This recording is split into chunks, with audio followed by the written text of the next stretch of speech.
এবার হচ্ছে 4 নম্বর প্রশ্ন নিয়ে কথা বলি, যেখানে আমাদেরকে বলা হয়েছে যে একজন ডুবুরি 5 মিটার গভীর পর্যন্ত অক্সিজেন সিলিন্ডার ছাড়া যেতে পারবে।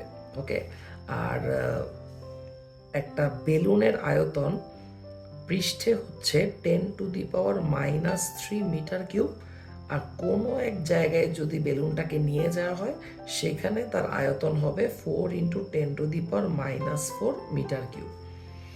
আর পৃষ্ঠের চাপ এখানে বলে দিছে 10⁵ প্যাসকেল। আর তলদেশের চাপ তো আমরা জানি P1, এটার সূত্র হচ্ছে P2 + h ρg, ওই ঘুরে ফিরে একই ম্যাথ। তো প্রথমে এটা ঘ নাম্বার নিয়ে কথা বলি। তো ঘ নাম্বারে বলা হয়েছে যে যেখানে ওই বেলুনের আয়তন 4×10⁻⁴ মিটার কিউব, সেইখানে কি ডুবুরি অক্সিজেন সিলিন্ডার ছাড়া যাইতে পারবে কিনা।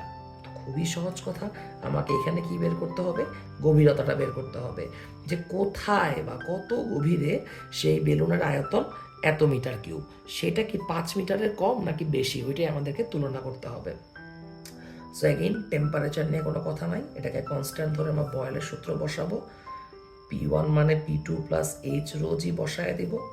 V1 এর মান বসায় দিলাম 4×10⁻⁴, আর V2 এর মান হচ্ছে 10⁻⁻3। ওকে, তো এখন আমরা 4×10⁻⁴ কে এই পাশে নিয়ে গেলাম। তাহলে যদি একটু মুখে মুখে করতে চাই তাহলে 10⁻⁻4 উপরে উঠে গেলে +4 হয়ে যাবে, 4 - 3 1, উপরে 10 নিচে 4, 10/4 কত, 2.5। তাহলে উপর হচ্ছে 2.5 P2, এই P2 এই পাশে যদি মাইনাস হয়ে যায় তাহলে 1.5 P2, P2 এর মান তো 10⁵, আর রো এর মান হচ্ছে 1000, জি হচ্ছে 9.8। ক্যালকুলেটর চাপলে আমরা আমাদের এইচ এর মানটা পেয়ে যাব। তো ক্যালকুলেটর চাপলে আমাদের অ্যান্সার আসে হচ্ছে 15.3 মিটার, অর্থাৎ যেখানে বেলুনটার আয়তন 4×10⁻⁴ মিটার কিউব হয়েছে সেখানকার গভীরতা হচ্ছে 15.3 মিটার, কিন্তু ডুবুরি তো অক্সিজেন সিলিন্ডার ছাড়া কি 5 মিটার গভীর পর্যন্ত যেতে পারে, তার মানে অবশ্যই এই স্থানে ডুবুরি অক্সিজেন সিলিন্ডার ছাড়া যেতে পারবে না। ওকে, ঘ নম্বর শেষ। এখন আসি এটার গ নম্বর নিয়ে, যদিও আমার বলে দেওয়া উচিত ছিল যে গ নম্বরটা করার দরকার নেই, তবুও অনেকে হয়তো পেরেছেন যারা কেমিস্ট্রিতে পরিবেশ রসায়ন পড়েছিলেন। যারা আমার কাছে পরিবেশ রসায়ন পড়েননি তাদের হয়তো এই ম্যাথটা পারার কথা না, কারণ এখানে গ্যাসের গতিশক্তি বের করতে বলা হয়েছে, যেটা আমি কেমিস্ট্রিতে পড়াইছি, ফিজিক্স এখনো পড়াই নাই। তবু যারা পড়েছেন তাদের জন্য আমি একটু অ্যান্সারটা বলে দিচ্ছি শুধু।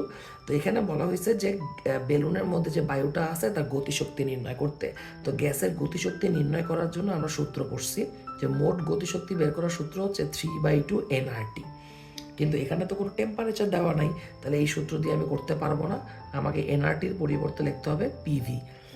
এখন দেখি তো সব কিছু আছে কি না, যে হ্যাঁ, পৃষ্ঠে বেলুনের চাপ কত, 10⁵ প্যাসকেল, আর পৃষ্ঠে বেলুনের আয়তন কত, 10⁻³ মিটার কিউব। তাহলে এটা তো মুখে মুখেই করা যাবে, যেখানে থাকবে হচ্ছে কত, 100, 3×100 300, 300/2 হচ্ছে 150, গতিশক্তির একক হচ্ছে জুল। তো এইটা হচ্ছে আমাদের অ্যান্সার। তো অফলাইন ক্লাসে এই গতিশক্তি, বর্গমূল গড়, বর্গবেগ এগুলো আবারও আসবে, এগুলো নিয়ে আমি আবারও কথা বলবো।